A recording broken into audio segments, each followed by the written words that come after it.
Au Sénégal, dans la région du Sine Saloum, des chercheurs de l'ISRA et de l'IRD collaborent avec des agriculteurs pour maintenir une agriculture durable et diversifiée. Je suis Radim Diouf, je suis agriculteur, demeurant à Sop, dans l'arrondissement de Niakhar, communauté rurale d'Angayokhem. Je produis du mil, de l'arachide, du bissap, du niébé. Je produis de la pastèque, et ceci depuis 5 à 6 ans. C'est un moyen de se procurer de l'argent, parce que le mil aussi, c'est une culture vivrière. On ne peut pas vendre le mil. On cultive la pastèque pour se faire un peu d'argent et pour régler certains besoins familiaux. Les défis de la région sont de préserver des activités et des revenus agricoles diversifiés. C'est une agriculture basée sur la production de céréales, associant des légumineuses telles que l'arachide ou le niébé et des systèmes d'élevage intégrés à cette agriculture. Cette agriculture diversifiée est adaptée au changement climatique et se base sur, bien entendu, une bonne gestion de l'eau et de la fertilité des sols. Les sols tropicaux sont, par nature, peu riches en matière organique et en éléments minéraux disponibles pour les plantes. Le maintien de la productivité de ces sols repose donc sur une gestion des matières organiques et sur un maintien des stocks de carbone dans le sol. J'utilise du fumier de ferme obtenu à partir des bousses des animaux que je parque pendant la saison sèche. C'est pour fertiliser les champs et pour obtenir une bonne production. Les champs de mil, d'arachide, de pastèque, favorables à la mise du fumier. Moi, je possède quelque chose comme 5 parcelles. C'est à moi de choisir laquelle je vais utiliser cette année. Bon, par rapport à mon fumier, est-ce que je pourrais étendre tout le champ avec mon qui? C'est ça à mon choix. Tous les champs des agriculteurs ne peuvent pas bénéficier de fumier. La diversification des cultures accroît encore plus ses besoins en fumier. L'utilisation de fumier est utilisée depuis longtemps par les agriculteurs ici. Mais face à une demande croissante, il est nécessaire de les valoriser au mieux. La pratique courante des agriculteurs est de concentrer les fumiers disponibles sur une partie seulement de leurs parcelles.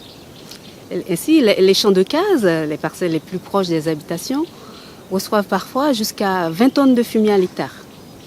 Alors que certaines parcelles plus éloignées, ce qu'on appelle les champs de brousse, n'en reçoivent pas du tout. Et donc, s'appauvrissent.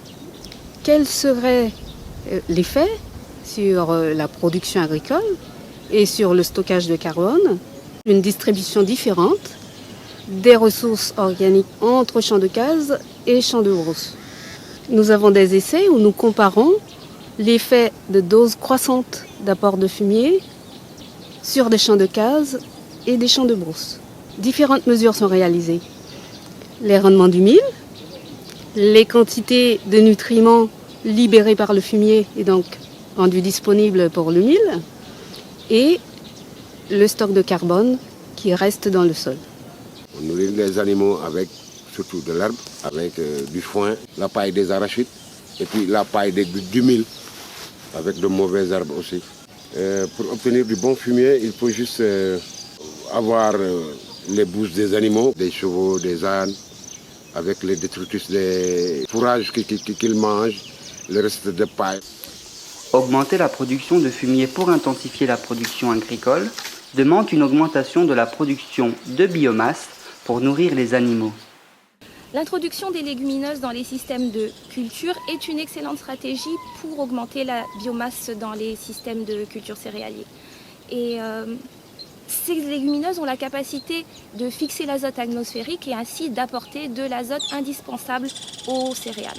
On va retrouver le féderbia qui pousse sur des parcelles de mil en agroforesterie, ou encore le niébé qui est utilisé pour ses graines en alimentation humaine, ou encore pour le fourrage pour les animaux. Et ici on a un parfait exemple d'une parcelle avec du mil et du niébé, ou encore l'arachide emblématique du bassin arachidier qui est cultivé en rotation avec le mil dans les champs de brousse. Des essais agronomiques sont actuellement en cours pour évaluer l'impact de l'association entre les céréales et les légumineuses sur la productivité agricole.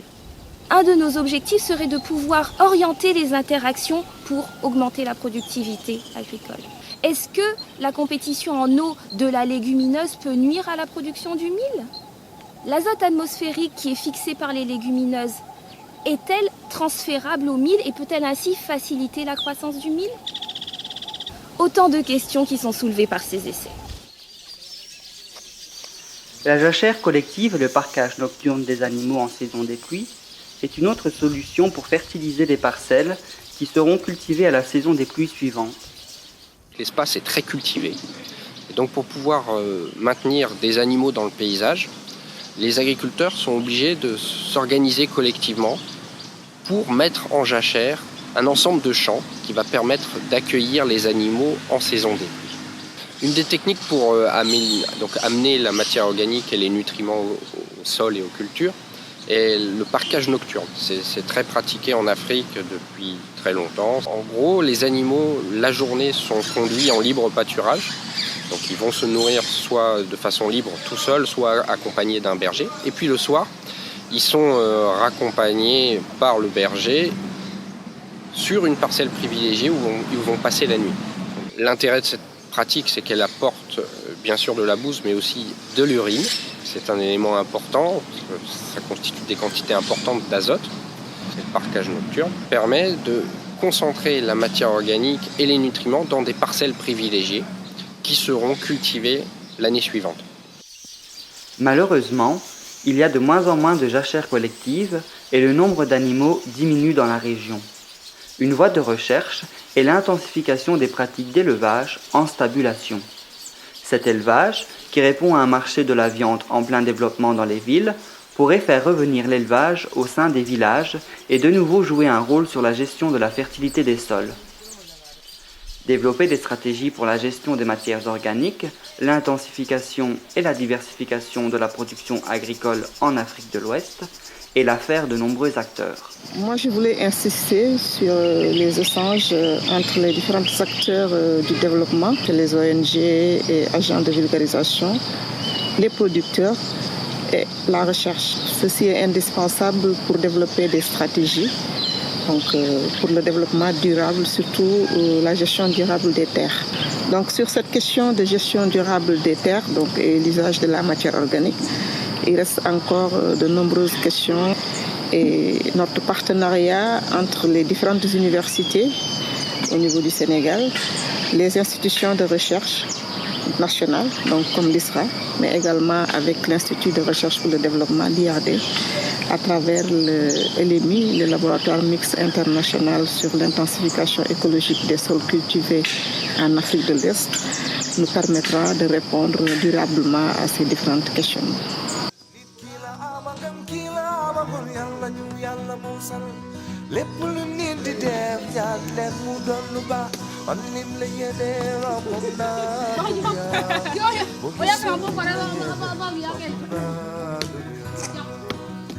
Lolo waral sayu maya o malay dikke du neex de man ba di malay xoole yow bilay nit ku baax jàmm naa